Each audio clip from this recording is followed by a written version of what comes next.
어제 제가 이제 방송을 하고 있을 때 그 가짜뉴스 장인수 기자 이거 뭐 기자라고 해야 될런지는 제가 잘 모르겠는데 가짜뉴스 장인수 선생께서 뭐 해명 방송 비슷한 걸 했던 모양이더라고요. 뭐 어처구니 없는 그런 발언을 했어요. 요거 어제 장인수 기자가 했던 얘기부터 일단 먼저 한번 보시고, 오늘 김어준이 제가 볼 때는 김어준이 상당히 위험한 상태인 것 같아요. 아까 복만사님이 좀 걱정을 하셨는데, 이게 복만사람을 이제 제가 힘 조절을 하면서 때려야 된다. 이게 김어준이 죽어버리면 저도 같이 죽는, 이게 이제 적대적 공생관계라고 흔히 얘기하잖아요. 복만삼님, 이 방송은 진짜 희한한 방송임. 시청자는 느는데 구독자는 줄고 광고 시간에 오히려 시청자가 ным. 그러게 말이에요. 저하고 이제 김어준이 전형적인 이제 이게 적대적 공생관계예요. 그러니까 김어준이 있어서 오늘의 제가 있고, 사실 제가 이제 유튜버를 한지는 한 4년? 4년 정도 됐는데, 동접자 30, 50? 막 이랬어요. 네, 동접자 30, 50 이러다가 그 대선 지고 조금 늘어났어. 뭐 한 1200, 1000, 2000 요 정도 동접이 나오다가, 제가 이제 블랙하우스라는 이제 방송을 하면서 이제 그게 이제 본격적으로 김어준 까는 방송이었죠. 이 블랙하우스 기억하시는 분들 많을 거예요. 그때 상당히 많은 분들이 보셔가지고 제가 이제 조금 화제가 됐는데, 그 김어준 덕에 이제 동접자가 늘기 시작을 해가지고, 제가 어려울 때마다 김어준이 저를 도와줬어요. 근데 이제 김어준뿐만 아니라 이제 김어준 식구들도 도와주죠. 제가 그 동접이 이나 구독자가 극적으로 늘 때가 그 김어준 패밀리들이 이제 똥볼 찰 때, 그때 이제 그 동접이나 구독자가 많이 늘었어요. 그 뭐 대표적인 경우가 정봉주 이제 최고위원 선거할 때, 정봉주 그 명탈이 이거 하면서 그때 제가 아마 처음으로 동접이 6천이 나왔나 그래서 정봉주 덕에. 그러고도 뭐 그 뒤로 많이 나오진 않았는데 그때 좀 많이 늘었고, 또 정청래가 이제 개 똥볼을 차면서 그것 때문에 또 제가 시청률이 많이 높아졌어요. 그러다가 이번에 이제 조국하고 합당 요 이슈 때문에 지금 2월, 3월 한 달 정도 사이에 그 합당 이슈 터지고 나서 한 달 정도 사이에 거의 뭐 동접이 2배 가까이 늘었어요. 그러니까 제 입장에서 보면은, 이런 말 하면 이제 여러분들한테 욕을 먹을 수도 있겠지만은, 제 입장에서 보면은 이제 김어준이 거의 은인이지 뭐, 은인. 김어준이 저를 업어 키운 거예요. 업어 키웠어. 김어준이 저를 업어 키웠어. 그래서 이제 김어준이 사라지면 저도 이제 부담을 느낄 수밖에 없지. 그래서 이게 빨리 죽으면 안 되는데, 적당히 천천히 죽어가야 되는데, 지금 빨리 죽을까봐 약간 걱정이 되더라고. 오늘 방송을 보는데 아침에 뉴스 공장을 봤더니 이거 생각보다 심각한데? 이거 좀 슬슬 때려야 되겠는데? 그런 생각이 들었어요. 지금 멘탈이 완전히 나갔더라고. 지난주부터 제가 좀 이상하다는 느낌은 왔어요. 뭡니까, 저기 가짜뉴스 그 거래설 터지기 전에 그 KTV 사건 터졌잖아요. 그때부터 이 사람이 좀 맛이 가는데, 슬슬 이제 정신건강이 막 걱정이 되고, 그래갖고 막 제가 썸네일에 막 그거 압박복 이런 거 막 입혀가지고 썸네일 막 만들고 그랬잖아. 이게 지금 정신적으로 상당히 문제가 있는 것 같다. 그래갖고 뭐 레드 이재명이 어떻고 뭐 블루 이재명이 어떻고, 거의 뭐 과대망상과 정신분열의 중간 단계 정도에 있는 거 아닌가. 지난주에 이제 상당히 제가 걱정이 된다. 이런 말씀을 드렸는데, 이번 주에 이제 완전히 이제 마탱이가 가버린 거죠. 마탱이가 완전히 가가지고 지금은 이제 거의 광인 단계에 접어들었다. 근데 오늘 방송을 보니까, 야, 이거 오래 못 가겠는데? 저 방송을 못 할 수도 있겠는데? 제가 그런 걱정이 들더라고. 그래서 복만삼님 말씀대로 이게 잘 달래가면서 때려야 될 것 같아요. 이게 너무, 이게 지금 그 김어준도 살면서 제가 볼 때는 큰 고생을 안 해봤어요. 이게 온실 속의 화초처럼 문재인 치마폭에서 이게 도련님식으로 이렇게 자라온 친구라 인생을 살면서 이제 큰 시련을 못 겪어봤다. 이게 국정원도 한번 갔다 오고 서울구치소도 갔다 오고 욕도 좀 처먹어보고 뭐 이런 경험들이 쌓여야 이게 그 맷집이 생겨요. 맷집이. 그래서 뭐 이 정도 상황 같은 거는 뭐 저는 거의 뭐 신경을 안 쓰잖아. 근데 김어준은 이제 태어나가지고 처음 맞아보는 거야. 예, 처음 맞아보는 거예요, 지금. 그러니까 이게 몇 대 안 때렸는데 지금 벌써 휘청휘청거리고. 상당히 지금 저는 아쉽습니다. 예? 이렇게 맷집이 약한 줄 몰랐어요. 그래서 좀 살살 달래가면서 때려야 되겠다. 오늘 좀 그런 생각을 했는데, 예, 어제 이제 장인수도 이게 멘탈이 좀 안 좋은 거 아닌가, 예, 이런 좀 생각이 드는 내용으로 해명을 했어요. 자, 일단 이거 보시죠. 얘네들이 이제 두 가지 발빼기를 하고 있어요. 예, 하나는 이제 장인수는 거래서를 얘기한 적 없다. 그 다음에 김어준한테 하고 자기는 공모한 적이 없다. 이런 주장을 하고 있는데, 일단 장인수의 해명 방송을 먼저 들어보시죠. 많은 이들이 제가 마치 정부 고위 관계자가 검찰개혁과 공소취소를 거래하려고 했다, 이렇게 방송했다라고 아예 단정 짓고 저를 비판하거나 비난하는 경우가 많습니다. 제가 그런 적이 있습니까? 정부 고위 관계자가 공소취소와 검찰개혁 혹은 검찰의 보안수사권을 거래하려 합니다 라고 방송한 적이 있습니까? 그런 얘기를 한 적이 있나요? 없습니다. 단연코 없습니다. 최측근이라고 볼 수밖에 없는 정부 고위 관계자가 고위 검사들 다수에게 메시지를 전달했습니다. 내 말이 곧 대통령의 뜻이다. 나는 대통령이 시키는 것만 한다. 공소취소 해줘라. 그래서 검찰은 이 메시지를 어떻게 생각하느냐. 이재명 정부가 우리랑 거래하고 싶어 하는구나. 당연히 그렇게 생각하겠죠. 여기까지는 팩트입니다. 김어준 뉴스공장 측과는 이 내용과 관련해서는 어떠한 사전 논의도 없었습니다. 그 방송을 보시면 원래 방송 스크립트대로 검찰개혁에 대해서 얘기하다가 어느 순간 제가 김어준 공장장의 말을 자르고 그런데 더 중요한 얘기가 있다라고 하면서 제 보도를 전했던 거를 방송을 보면 찾아보실 수 있거든요. 물론 제 책임도 있습니다. 제가 소스를 공개하지 않았고요. 정부 고위 관계자도 특정하지 않았습니다. 그렇게 한 데는 나름 이유가 있습니다. 그렇게 하기로 하고 취재를 했기 때문입니다. 요즘 저작거리에 떠도는 정치권과 관련해서 특히 많은 소문이 있고요. 이런저런 음모론도 있고 합니다. 그런 것들을 가지고 유튜브상에서 많이 얘기를 합니다. 그렇다고 해서 저까지 그럴 거라고 생각하지 말아주시기 바랍니다. 그렇게 할 예의가 있고 그렇게 해서는 안 되는 얘기가 있습니다. 최소한 그 정도는 구분할 줄 압니다. 다시 한번 말씀드리지만 제가 한 취재에 대해서 저는 당당하고 제 입장에 변함이 없습니다. 많은 이들이 제가 마치 정부 고위 관계자가 자, 이게 뭐 민주당에서 장인수 기자를 고발을 한다고 그러는데 제가 볼 때는 이게 고발이 필요한 게 아니고 입원이 필요한 상태가 아닌가. 그러니까 자기가 한 말을 자기가 부정을 하고 있어요. 자기는 검찰과 이재명 정부가 거래를 하려고 한다. 공소 취소를 가지고 그런 얘기를 한 적이 없다. 근데 바로 전날 방송에서 여러분 다 보셨죠? 예. 물론 애둘러서 얘기한 건 맞아요. 그거는 뭐 아주 교활한 발뺌하기 위해서 말을 돌린 것뿐이지 거래라는 단어를 썼잖아. 검찰에서는 그렇게 받아들이고 있다. 그럼 공소 취소를 해달라고 요청을 한 게 검찰에서는 이게 거래를 시도한 것으로 받아들이고 있고 본인이 그걸 팩트다라고 얘기를 했으면은 검찰에서는 일단 이거 거래를 시도하기 위해서 나한테 공소 취소를 해달라고 얘기를 한 거야 라고 생각했다라는 것 자체가 거래설이 되는 거잖아. 이것만으로도 거래설이라는 단어까지 써야 돼요. 설을 안 썼으니까 아닌 거야? 에? 거래라는 단어는 썼는데 설이라는 단어를 안 써가지고 거래설을 내가 얘기한 적이 없다 이 얘기예요? 무슨 뭐 장난해 지금?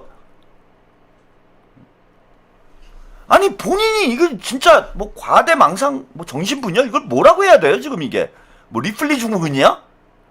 아니 하루 전에 이 치매지 그죠? 기억을 못하니까 뭐 치매에 가까운 거지. 그리고 시청자들이 저 얘기를 들으면서 그리고 본인도 그런 뉘앙스와 의도로 얘기를 했어요. 검찰에서 그렇게 받아들이고 있다라는 얘기는 그리고 아니 다 떠나서 상식적으로 볼 때 뭔가 거래를 통해서 서로 딜을 하는 관계가 아니라면은 왜 뒷근육으로 공소 취소를 요청을 합니까? 고위 검사들한테 뭔가 뭐 구린 게 있으니까 주고받으려고 뒷구멍으로 얘기를 한 거지. 아니 그냥 정상적이고 절차에 따라서 합리적으로 진행된 거면 딜이 아니라면은 그런 얘기를 뒤에서 할 이유가 뭐가 있어요. 봄꽃님 듣는 사람이 어떻게 듣느냐가 중요하지 않나요? 당연히 딜로 느낄 수밖에 없는 거지. 이거는 본인이 팩트라고 강조까지 했고요. 말이 되는 오리발을 내밀어야죠. 말이 되는 오리발을 상식적인 수준에서 말이 되는 오리발을 내밀어야죠. 그리고 저는 이제 이거예요. 김어준이 어제 워터게이트 사건을 예를 들어가지고 장인수가 취재원을 보호하기 위해서 오픈을 안 하고 있다. 그거는 기자로서의 어떤 의무나 윤리 아니냐 이런 프레임을 만들고 있어. 그런데 지금 우리가 얘기하는 게 취재원을 공개하라는 얘기 아니잖아. 제보자를 공개하라는 얘기를 한 게 아니에요. 누구를 공개하라고 그런 거야? 그 메시지를 전달한 고위 관계자, 대통령의 측근이 누구인지를 공개하라는 거잖아. 이거는 당연히 공개해야 되는 거예요. 당연히 공개를 해야 되는 내용인 거야, 이거는. 아니, 누가 했는지도 모르는 내용을 가지고 썰을 만들면 되냐고. 본인이 기자라는 사람이 취재를 했으면 어떤 고위 관료가, 쉽게 말씀드려서 어떤 고위 관료가 부정행위를 한 거잖아요, 지금. 본인들도 방송에서 얘기를 했어요. 홍사훈 기자가 뭐라고 했습니까? 이재명 대통령의 탄핵 사유가 될 수도 있다. 이건 대통령 탄핵 사유가 될 수도 있을 만한 중대한 문제다라고 얘기를 했어. 쉽게 얘기하면 범죄 행위라는 거예요. 직권남용죄로 누군가 고발을 당할 수 있는 일이라는 거야. 그러면은 비행을 저지른 거잖아. 그죠? 대통령의 측근이 비행을 저지른 거 아니에요? 비행을 저질렀으니까 기자가 해야 될 일은 권력을 감시하는 행위예요.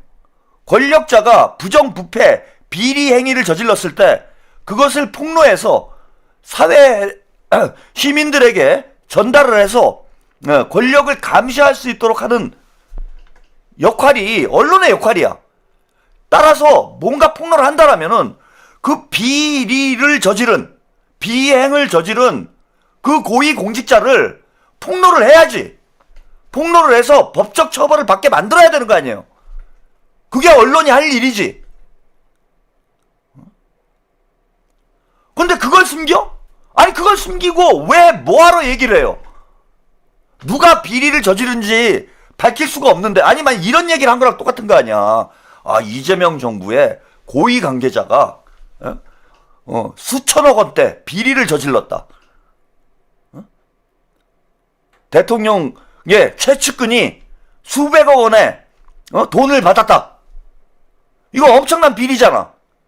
그런데 누구냐 물어보니까 밝힐 수가 없다. 아니, 이게 말이 되냐고. 말 같은 소리를 해야지. 말 같은. 기자로서의 최소한의 직업 윤리도 없는 거예요, 이거는. 당연히 밝혀야 되는 거야. 근데 왜 안 밝히냐? 자, 그 이유가 더 가관이에요. 취재원한테 밝히지 않기로 하고 취재를 했대. 응? 밝히지 않기로 하고 본인이, 그죠? 취재를 했다라는 거야. 아니, 그거를 그러면 왜 취재를 해요? 그걸 왜 보도를 하냐고. 못 밝힐 내용을 보도를 하는 거잖아요, 지금 이게. 상식적으로 말이 됩니까? 나는 밝힐 수가 없는데 특종이야. 이 씨발, 이게 장난해? 밝힐 수가 없는데 특종이에요. 이게 이런 게 있을 수 있어요? 그리고 취재원하고, 자, 밝힐 수가 없을 수도 있어요. 취재원한테는 본인한테 어떤 부담이 될 수 있어서 나 이거 못 밝히겠다, 밝히지 말아달라, 이렇게 요청을 했으면은, 자, 보도를 안 하는 거예요, 그거는.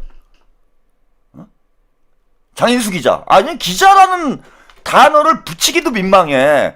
그러면 보도를 안 하는 게 기자의 직업 윤리인 거야. 보도를 안 해야 되는 거예요, 이거는.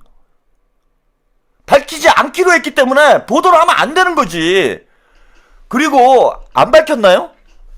대단히 치사하고 아주 얍삽하고 간사한 새끼라고 제가, 장인수 이거는 아주 교활하고 야비한 놈이에요. 이거 김어준도 마찬가지고. 얘네들이 그 대통령의 측근이 누군지 안 밝혔습니까? 밝혔잖아. 아니, 누가 봐도 정성호 장관이라는 걸 추론할 수 있도록 언급을 했잖아. 그러니까 장인수 얘기대로 취재원의 요청이 있어서, 제보자의 요청이 있어서 본인이 실명을 공개할 수 없는 상황이었다. 자, 그것 때문에 실명이 공개되면, 측근의 실명이 공개되면 제보자의 신변에 어떤 위협이 생길 수 있다. 이렇게 해서 나는 못 밝힌다. 이런 상황이면은, 자, 그 측근이 누군지 유추할 수 있는 그런 단서를 주면 안 되는 거죠. 본인이 취재원을 보호하고 싶으면 김어준 방송에서 나가서 얘기를 하더라도 그 측근이 누군지 유추할 수 있는 단서를 주면 안 되는 거잖아. 서희님, 최평님, 이재명 대통령님 X에 검찰개혁 정부안 욕하면서 퇴임 후 부엉이 바위 갈 거라고 악담한 족바 아이디 성 이름 여기서 댓글을 쓰고 있네요. 차단해 주세요. 여기 어디 족바 새끼가 기어들어와가지고 어디 예? 그 누구야? 예, 그 아이디를 써주셔야죠. 그래야 내 누군지 알지. 응? 아니 성스러운 지금 최한욱 TV에 어디 인간 같지도 않은 족바 이 1.8 나오는 이 족바 이 희귀 어? 이 멸종 그 뭐라 그럽니까 천연 기념물들이 어딜 감히 여길 기어들어와? 예? 이 멸종 직전에 천연 기념물 족바가 족구기 새끼들이 어디 여기를 기어들어옵니까? 여기가 어디라고? 누군지 알려주세요 지금 바로 차단하게. 아 이거 안 되겠다. 이거 채팅창 청소를 하든지, 어? 채팅창에 무슨 F킬러를 뿌리든지. 아니 이제는 무슨 뭐 정금자 새끼들이 이게 아무래도 빅스피커가 되니까 아 이건 부작용이 있네. 어? 이게 무슨 희귀종들까지 기어들어와가지고 뭐 족바가 이 멸종 직전에 있는 생명체들까지 이 성스러운 최한욱 TV에 기어들어와가지고 채팅창을 더럽혀. 안 그래도 열받아 죽겠는데 지금. 예? 이런 장인수 가짜뉴스 같은 새끼들, 예? 인수 같은 새끼들 인수분해를 해버려야 돼 진짜. 예? 다 분해를 해야 돼 인수분해. 장인수 가짜뉴스 같은 진짜 정신세계를 가지고 있는. 아니 지금 내 얘기를 하는 거 한번 들어보세요. 이게 지금 너무나 상식적인 얘기잖아. 아니 본인 얘기하고도 앞뒤가 안 맞는다는 거야. 저는 장인수 분해는 제가 뇌가 분해가 됐어요. 예, 장인수 뇌분해야. 응? 뇌가 분해가 된 거지. 아니 본인이 취재원의 요청 때문에 실명을 공개할 수 없다라고 얘기를 해. 근데 자기는 팩트를 가지고 있대. 나는 확실하게 이게 다 취재된 내용이래. 아니 그러면은 그 측근이 누군지 그걸 유추할 수 있도록 힌트를 주면 안 되잖아. 근데 정성호라는 걸 다 알아 지금. 아니 정성호라는 걸 온 국민이 다 아는 상황이에요. 그러면 정성호 장관이 그 제보자가 누군지 안단 얘기 아니야? 야, 이 장인수분해야. 응? 아니, 상식적으로 생각을 해봐요. 그게 정성호 장관인 걸 누구나 다 아는 상황이 돼버렸는데. 복만삼님, 장인수는 여자만 밝히고, 김어준은 음모만 밝히고, 할코 앞날 밝히는 할코님은 우리의 앞날을 밝힘. 예. 감사합니다. 자, 아무튼 또 이런 개소리를 김어준이 오늘 또 뉴스공장에서 뭐 장황하게 떠들어댑니다. 예, 그래서 김어준 방송 잠깐 보시고 계속 이야기 이어가겠습니다. 요거까지만 얘기하고 마무리해야 될 것 같은데, 이거는 뭐 저희 내부 이야기이긴 한데, 어제 저희 스태프들에게 장인수 기자가 무슨 말을 할지 미리 알고서 출연시킨 게 아니냐 이런 연락이 많이 왔나 봐요. 제가 어제 아니라고 했는데 계속 된다고 하니까 요거 한마디만 하고 마무리하겠습니다. 방송 전에 저희 작가들이 출연진 섭외할 때 각자 자신이 담당한 패널들에게 그날 주제에 관한 견해를 묻습니다. 그거 정리해요. 어떤 분들은 그때 자기 견해를 소상히 얘기하기도 하고, 어떤 분들은 현장에 다 밝게 그렇게 간단하게 말하는 분들도 있고. 근데 이제 그런 기본적인 파악에 대해 여러 사람 출연했을 때 짧은 시간 내에 효율적인 토크도 할 수 있고, 또는 누가 어떻게 의견이 다른지 기본적인 파악이 돼야 그 의견도 끌어내고 구도도 나오고 하니까 그런 정리를 해요. 그렇게 하루 종일 작가들이 정리를 하면, 왜냐하면 섭외가 금방 되는 경우도 있지만 안 되는 경우가 많단 말이에요. 예. 밤 12시쯤에 하나로 모입니다. 그래서 저희 이제 공용방에 통합 대본을 게재해요. 방송 스태프들을 다 볼 수 있게. 네, 그 대본을 제일 안 보는 게 저라서 문제긴 한데. 맞습니다. 하여간 장인수 기자 케이스도 다 그런 단계를 거쳐서 그 기록들이 남는단 말이죠. 그리고 그 최종 대본 역시 스태프들이 볼 수 있는 방에 지금도 남아 있어요. 어떤 단계의 기록에도 장인수 기자가 그날 라이브에서 한 말은 없습니다. 그러니까 미리 알고서 짜고 쳤다는 식의 주장을 하는 분들은 무슨 근거로 그런 말을 하는지 모르겠는데, 저희한테는 장인수 기자가 출연 전까지 자신이 라이브에서 말한 내용에 대해 전혀 언급하지 않았던 걸 기록으로 모든 단계에서 마지막 대본까지 시간까지 다 저희는 입증할 수가 있어요. 그러니까 고소 고발 들어오면 좋죠, 저희는. 그렇죠. 모조리다 무고로 보내버릴 테니까. 그리고 어제도 얘기했지만 기자는 자기 특종을 미리 말하지 않아요. 이게 이해가 안 가시나 본데. 그 장소를 뉴스공장으로 선택한 장인수 기자에게 왜 그 내용을 저희에게 미리 알려주지 않아서 저희를 고독스럽게 만들었냐고 뭘 할 생각이 저는 없습니다. 그 취재 내용의 신빙성에 대해서는 장인수 기자 본인이 책임져야 할 일인데 언제 어떤 형식으로 자신의 취재 내용을 터뜨릴지는 그건 프로로서 장인수 기자가 선택할 일인 거예요. 장인수 기자가 터뜨릴 장소를 선택할 만큼 뉴스공장 접속자가 많은 걸 우리가 사과해야 합니까? 뭘 하는 거야? 자, 취재 내용의 신빙성에 대해서는 장인수 본인이 책임져야 할 일이고 그건 기자의 숙명 같은 것이겠죠. 당연한 것이고. 저는 주진우 기자하고 20년 함께 일했는데 단 한 번도 미리 특종의 내용이나 소스를 묻지도 않았고 주진우 기자가 저한테 말하지도 않았어요. 주진우 기자도 저에게 묻지도 않았고 저도 말하지 않았어요. 20년 동안 한 번도. 그건 프로로 서로에 대한 예의이자 존중이에요. 그래서 고소를 당하면 어떡하냐? 그때는 같이 싸웁니다. 그런 적 많죠. 제 말에 이해 못할 대목이 어디 있는지 모르겠는데 어쨌든 저희 작가들 괴롭히지 말라고 다시 한번 얘기하는데 장인수 기자가 그 말을 할 것을 저희와 공유하지 않았어요. 미리 짜고 한 게 아니에요. 네. 이게 뭘 어려운 얘기라고 못 알아듣는지 계속 묻는지 모르겠는데. 자, 그러합니다. 이상. 네. 여러분 보시면 김어준이 대단히 짜증이 나 있죠? 이게 적반하장. 똥 싸고 이게 똥 싼 놈이 성을 낸다, 딱 이 상황이에요. 이게 뭐 방귀 끼고 성을 낸다라는 말이 있는데 이건 방귀 정도에 비유할 수 있는 사고는 아닌 것 같고 똥 싸고 성을 내고 있는 이런 장면을 여러분들이 목격을 했습니다. 이게 전 김어준이 물론 뭐 본인이 법적인 지금 책임을 묻지 않기 위해서 법적인 책임을 지지 않기 위해서 발뺌을 해야죠. 방송에서는 뭐 발뺌을 해야 됩니다. 뭐 이해는 돼요.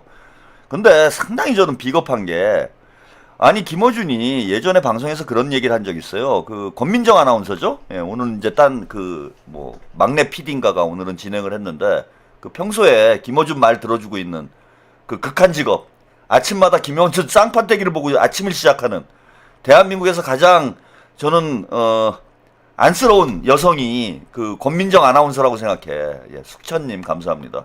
권민정 아나운서가 한 1년 됐나요? 뉴스공장 출연한 지가? 그 좀 미안한 얘기긴 한데 저는 보니까 너무 안 됐더라고. 얼굴이 너무 망가졌어 진짜. 지금 한 1년 채 안 된 것 같은데 그 권민정 아나운서 얼굴을 제가 오랜만에 보니까 요즘에 이제 김어준 방송을 모니터링 해야 돼서 얼굴을 보니까 죄송스러운 얘기인데 너무 늙어버렸더라고 순식간에. 그 아나운서가 사실 외모 관리를 잘 해야 되잖아요. 롱런을 하려면은 뭐 나이 먹는 걸 막을 수야 없겠지만은 이 관리를 해야 또 본인이 방송인으로서 또 오랫동안 활동을 할 수 있는데 아니 김어준하고 1년 동안 방송을 했으니 그 얼굴이 안 망가질 수가 있습니까? 거기 뭐 듣기 싫은 얘기 무슨 소리를 하는지도 모르는 거의 뭐 정신병자의 넋두리 같은 그런 얘기를 매일 듣고 앉아 있으니 사람이 맛이 가는 거지. 그래서 이 권민정 아나운서 얼굴이 완전히 늙어버렸더라고.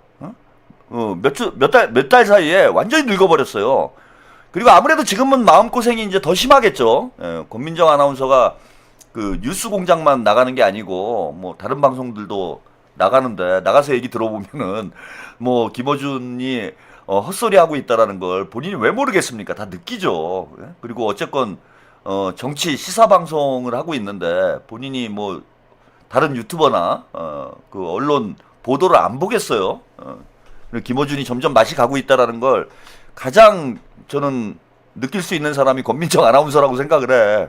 그래서 그런지 마음고생도 이제 많았겠지. 특히 그 합당 사태 이후에 한 달 정도 상당히 마음고생이 저는 많지 않았을까 뭐 그렇게 생각이 드는데 어쨌건 보니까 얼굴이 그냥 완전히 확 가버렸어. 아, 안쓰럽더라고. 안 됐더라고. 아직 젊은 친구인데. 제가 볼 때는 그 누굽니까 신인규 변호사가 조블쇼 탈출하고 막 날라다니잖아요. 제가 그때 그 조블쇼 탈출했을 때 아, 신인규 변호사 영리하다. 이거 현명한 판단이다. 제가 방송에서 한번 그런 말씀 드린 적이 있어. 그때 이제 합당 사태 직후였나요? 그때 이제 신인규 변호사가 조블쇼 탈출을 했는데 지금 조블쇼 탈출하고 뭐 일주일에 방송을 뭐 한 3, 40개씩 나가더라고. 완전히 성공했어. 신인규 떴어. 네? 조블쇼 탈출하니까. 권민정 아나운서도 제가 뭐 김어준이 얼마나 주는지 모르겠는데 지금이 탈출할 찬스야. 예? 보니까 지금 우리 민주진보진영에 아나운서가 이제 뭐 그닥 많지도 않은데 김어준에서 탈출해가지고 다른 방송으로 가면은 그 좋은 방송들 많아요 요즘에. 그 고발뉴스 이런데 괜찮던데. 고발뉴스도 나가는구나. 맞아. 예? 또 고발뉴스 가서 막 얘기 들어보면은 이게 뭐 미친놈 같고 김어준이 더욱 막 그런 생각이 들 텐데 다른 방송 나가요. 예? 뭐 얼마나 주는지 모르겠는데 뭐 아침에 나가가지고 개고생할 필요가 뭐가 있어. 다 떠나서 아침마다 그 더러운 쌍판떼기를 아침마다 보고 아련하고 있는 거는 그건 진짜 큰 고욕이라고 저는 생각을 해요. 뭐 씻기를 하나 옷을 갈아입나. 예? 김어준이 제가 한번 말씀을 드렸는데 제가 이제 그 김어준 기생충 아니겠습니까? 예, 김어준 빨아먹고 이제 김어준의 흡혈귀 같은 이런 존재여서 김어준은 매일 감시하고 있잖아. 예, 근데 김어준 방송을 보면서 제가 희한한 걸 느꼈는데 일주일 동안 옷을 안 갈아입어요. 난 그 왜 그러는 건지 모르겠어. 어? 그 한 주에 방송을 그 일주일을 하잖아요. 똑같은 옷을 꼭 일주일씩 입어. 그거 뭐 본인의 무슨 징크스인지. 어? 근데 그 일단 더럽잖아. 그 안 그래도 이제 외모 자체가 좀 상당히 그 넉마스러운데. 기본적으로 좀 넉마스러운 사람이 옷도 안 갈아입으면 그리고 그 앞에 젊은 여성을 앉혀놓고 그 예? 이제 중년 노인이 진짜 할배 아니에요. 김어준 씨나 저나 틀딱 아니야 틀딱. 틀딱은 열심히 씻어도 냄새가 나. 예? 저도 열심히 씻어도 냄새 나요. 이건 어쩔 수 없어. 그럼 좀 뭐 예의지. 예? 방송인으로서 예의 아닙니까? 사람들을 상대해야 되는 그런 직업인데 일주일 동안 옷을 입고 그게 뭐 하는 짓입니까? 왜 그러는 건지 모르겠어요. 저는 그거는 본인이 돈이 없어가지고 뭐 옷을 못 사 것도 아니고 내가 소개시켜줄게. 테무나 알리 이런 데서 이거 뭐 이거 저 옷 많이 입잖아요. 이거 다 뭐 싸구려야 싸구려. 어? 예, 뭐 셔츠 하나에 뭐 10,000원에 4장 막 이런 거 산다고. 참 희한한 그 악취미를 가지고 있어요. 제가 가만히 보면은. 근데 아무튼 예, 김어준이 지금 멘탈이 많이 나갔고 많이 긁혀 있는 상태구나. 지금 상당히 쫓기고 있구나. 저는 그런 느낌을 받았어요. 그리고 비열하게 그거를 작가들한테 다 뒤집으시오. 아까 그 얘기하다 엉뚱한 얘기로 했구나. 예. 그 뭐냐면은 그 권민정 아나운서한테 그 방송에서 제가 봤어요. 이거는 김어준이 그런 얘기를 해요. 2번 회의를 한다는 거야. 하루에 2번씩 자기랑 만나는데 만나서 회의를 한다는 거예요. 그때 이제 김어준이 계엄 직후인가 그랬을 거야. 그래서 자기가 자기 관리를 되게 잘한다. 이런 얘기를 하면서 자기는 여자와 단둘이 있는 자리에 가지 않는다. 이런 얘기를 한 적이 있어요. 그 여러분들 기억하시는 분들이 있을 거야. 여자와 단둘이 있는 자리에는 자기는 가지 않는다. 그게 나중에 뭐 미투 공작이나 이런 거에 걸릴 수 있으니까 자기는 그렇게 이제 관리를 잘한다는 거예요. 뭐 구설수가 생길 만한 짓을 하지 않는다라는 거지. 빌미를 주지 않는다. 그러면서 권민정 아나운서한테 뭐라고 얘기를 했냐면은 하루에 2번씩 회의를 한다는 거야. 권민정 아나운서하고 2번씩 회의를 하는데 단둘이만 있었던 적이 있느냐라고 물어봐요. 권민정 아나운서한테. 근데 없다고 그랬어. 권민정 아나운서가 단둘이만 있었던 적은 없다. 근데 하루에 2번 회의하는 건 맞는 거죠. 하루에 2번 회의를 왜 합니까? 방송국에서. 서로 뭐 피부관리, 의상관리 이런 걸 가지고 아나운서랑 회의해요? 아이템 회의를 한다는 얘기 아니야. 김어준이 하루에 2번씩 그것도 권민정 아나운서가 진행하는 파트는 한 30분 정도밖에 안 돼요. 그 30분 정도 방송을 진행하기 위해서 권민정 아나운서와 하루에 2번씩 미팅을 한다, 회의를 한다라고 본인이 얘기를 했어. 근데 오늘 하는 얘기를 보세요. 자기는 작가들이 다 대본 써가지고 단톡방에 공유를 하고 자기는 잘 들어가서 보지도 않는다, 이렇게 얘기를 해. 말이 지난번에 한 얘기하고 지금 다르잖아. 자기가 하루에 2번씩 아나운서랑 회의를 하면서 아이템에 대해서 본인이 아이디어를 낸다라고 얘기를 해놓고, 이제 와가지고는 작가들 나는 모르고 나는 그 단톡방에 잘 들어가 보지도 않고 작가들이 대본 다 취합해가지고 아이템 올리면은 그거 가지고 방송한다. 그게 말이 됩니까? 상식적으로? 여러분, 상식적으로 말이 돼요? 방송의 메인 MC가 방송 대본에 대해서 정확히 공유도 안 하고 아이템도, 그리고 게다가 사장이야. 김어준이는 사장 아닙니까? 사장이 그냥 작가들이 대본 써주는 대로 나와서 읽어? 회사의 운명을 본인이 책임져야 되는데? 말 같은 소리를 해야죠. 그리고 작가들한테 다 뒤집어 씌우는 거예요. 만약에 법적인 문제가 생기면은, 물론 본인은 이제 자신이 있다는 거예요. 뭐 그런 대본에. 그걸 누가 대본에 쓰나? 씨발, 국민들이 개돼지로 알아? 아주 이제 아무 말이나 해도 다 믿어주니까, 그 털레반들이 아무 소리나 해도 다 믿어주잖아. 김어준이 아무 말 대잔치를 해도 다 믿어주잖아요, 털레반들은. 아니 그걸 대본에다 써, 특종을? 지금 얘기하는 건 방송 전에 구두로라도 과연 그 장인수가 하루 전에 다 예고를 했어. 그 장인수만 예고를 한 게 아니고 장인수가 본인 방송 커뮤니티에 예고를 해요. 내일 뉴스공장 출연하는데 대단한 특종이 있다, 깜짝 놀랄 특종이 있다라고 공지를 했어. 그리고 이명수한테 얘기를 했어요. 이명수가 또 깨어있는 대구 시민이라는 그 유튜버한테 또 그 얘기를 합니다. 방송 전에. 사방에 이렇게 얘기가 돌았는데, 깜짝 놀랄만한, 검찰개혁과 관련된 깜짝 놀랄만한 특종이다, 나 방송 출연 좀 할게. 야, 그게 뭔데? 안 물어본다고? 그래, 그럼 해. 내가 시청률 많이 나오니까 여기 와서 마음껏 해. 그럼 씨발 나도 특종이 있어, 김어준. 내가 조국과 관련된 대한민국이 뒤집힐 만한 단독 특종이 있어. 뉴스공장에 나 좀 출연시켜줘. 특종만 있으면 아무나 나가는 거라며. 나 있다니까? 진짜 내가 나가가지고 방송하면은 대한민국 발칵 뒤집혀 지금. 조국, 문재인, 정청래 다 죽어, 다. 문재인이 쇠고랑 차. 내가 이거 터트리면은 날 방송 좀 나 출연시켜줘. 시청률 엄청나게 땡겨줄게. 내가 동접 50만 약속한다. 아니 이러면은 섭외를 해주냐고. 진짜 있다니까? 내가 있는데 대한민국 이재명 정부의 성공을 위해서 참고 있는 거야 지금. 완전 내 뒤집어 놓게. 뉴스공장 구독자 빠져나간 거 내가 하루에 다 만회해 줄게. 동접 50만 찍는다. 대신에 문재인 쇠고랑, 조국 쇠고랑, 정청래는 모르겠고, 아니 이러면 나가냐고요. 이러면 방송을 다 시켜주냐고. 최소한의 제가 말씀드리는 건 디테일하게 뭐 얘기를 듣지는 못했어도 적어도 어느 정도의 어떤 내용인지에 대한 사전 공유는 할 거 아니야, 방송 직전에라도. 지금 사람들이 의혹을 가지고 있는 건 이거잖아요. 방송 직전에라도 니네 사전 공유 한 거 아니야. 그리고 어떤 내용인지 들어보고 판단을 해야 되는 거예요. 특종에 대해서 다 알려달라 이렇게 얘기는 못하더라도 대충 어떤 맥락의 얘기인지 아웃라인 정도는 공유를 하고, 그러고선 이게 보도할 만한 가치가 있다, 이렇게 판단이 들면 그 다음에 보도를 하는 거지. 전혀 모르는 상태에서 야 내가 대특종이 있어, 나 출연시켜줘, 그러면 나가냐고. 국민들이 다 등신인 줄 아는 거예요, 이것들이. 그 다음에 장인수한테 또 다 뒤집어 씌운 거죠.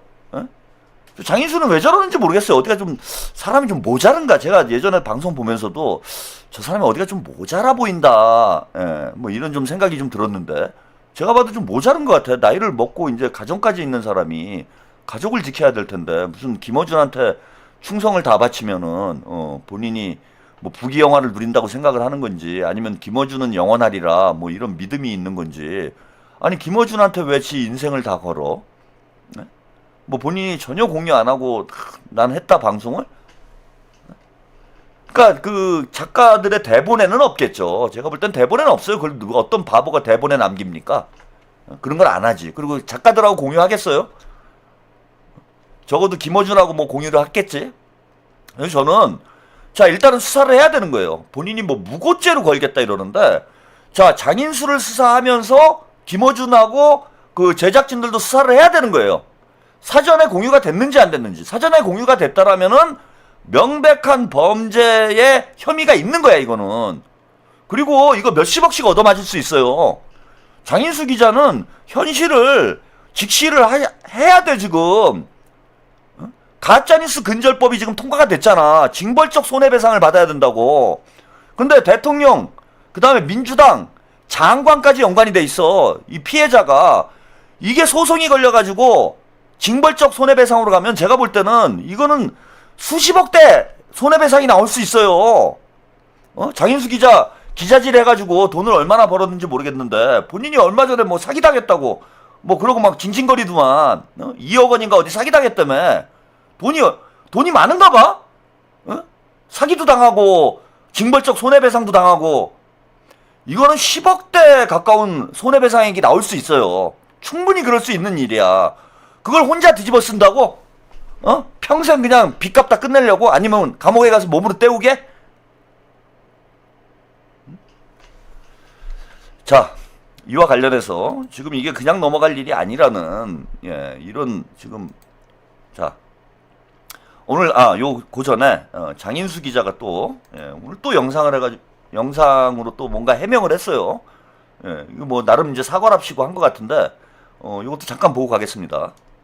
수사받아라 뭐 이런 댓글이 있는데 당당하게 수사받겠습니다. 이번 사항에 대해 다시 한번 사과하는 장인수 기자. 중요한 이슈들이 저로 인해서 묻히는 것 아닌가라는 부분은 저도 좀 뼈아픕니다. 장인수가 뭐라고 제 얘기로 이렇게 도배가 되는지 모르겠습니다. 그것도 제 얘기를 있는 그대로 가져다 분석하면서 비난하거나 비판하면 모르겠습니다. 장인수가 제기한 공소 취소 거래 음모설 제가 언제 그런 걸 제기했습니까? 건방진 말씀이긴 하지만 반성할 지점이 없나 돌아보고 있습니다. 그런 고민을 같이 해줬으면 좋겠는데요. 이런 제 목소리가 전달될지는 모르겠습니다. 저는 뭐 걷잡을 수 없이 그렇게 낙인이 찍힌 것 같아서 마음이 아프고 송구하고 그렇습니다. 어찌됐건 늘 감사한 마음뿐입니다. 기회에 부응하지 못한 것 같아서 죄송하고 송구한 마음뿐입니다. 스픽스라는 채널을 보면 이경이라는 기자분도 장인수 기자와 비슷한 제보를 받았다는 영상들도 올라오던데 정말 검찰이 맥인 걸까요? 수사받아라 뭐 이런 댓글이 있는데 당당하게